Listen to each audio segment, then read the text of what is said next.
सभी श्रोताओं को जय श्री राम।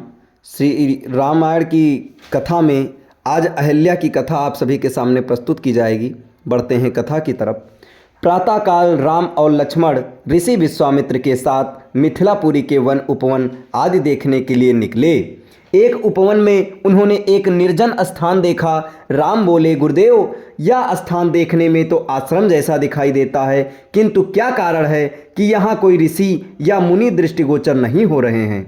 इस पर विश्वामित्र जी ने कहा, ये स्थान कभी महात्मा गौतम का आश्रम था। वे अपनी पत्नी अहिल्या के साथ यहाँ रहकर तपस्या करते थे।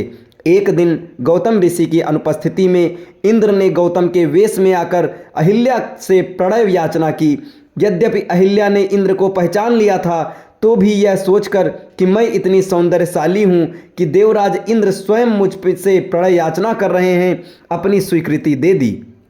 जब इंद्र अपने लोक लौट रहे थे, तभी अपने आश्रम को वापस आते हुए गौतम ऋषि की दृष्टि इंद्र पर पड़ी। उस समय इंद्र उन्हीं का वेश धारण किए हुए था। तत्काल वे सब कुछ समझ गए और उन्होंने इंद्र को शाप दे दिया। इसके बाद उन्होंने अपनी पत्नी को शाप दिया कि रे दुराचारिणी, तू हजारों वर्ष तक केवल हवा पीकर कष्ट उठाती हुई यहाँ राख में पड़ी रहे। जब राम इस वन में प्रवेश करेंगे तभी उनकी कृपा से तेरा उद्धार होगा, तभी तू अपना पूर्व शरीर धारण करके मेरे पास आ सकेगी। ये कहकर गौतम ऋषि इस आश्रम को छोड़कर हिमालय पर जाकर तपस्या करने चले गए। अतः हे राम, अब तुम आश्रम के अंदर जाकर अहिल्या का उद्धार करो।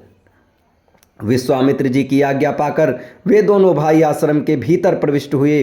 वहां तपस्यारत अहिल्या कहीं दिखाई नहीं दे रही थीं, केवल उसका तेज संपूर्ण वातावरण में व्याप्त हो रहा था। जब अहिल्या की दृष्टि राम पर पड़ी तो उनके पवित्र दर्शन पाकर वह एक बार फिर सुंदर नारी के रूप में दिखाई देने लगी।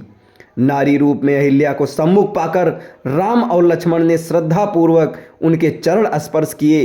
तत्पश्चात उससे उचित सादर आदर सत्कार ग्रहण कर वे मुनिराज के साथ पुनः मिथिलापुरी को लौट आए। अब मिथिलापुरी में सीता माता के साथ उनका विवाह कैसे हुआ, कैसे धनुष टूटा, आपको अगले वीडियो में विस्तारित रूप में कथा सुनाई जाएगी। तब तक हमारे साथ बने रहें। धन्यवाद।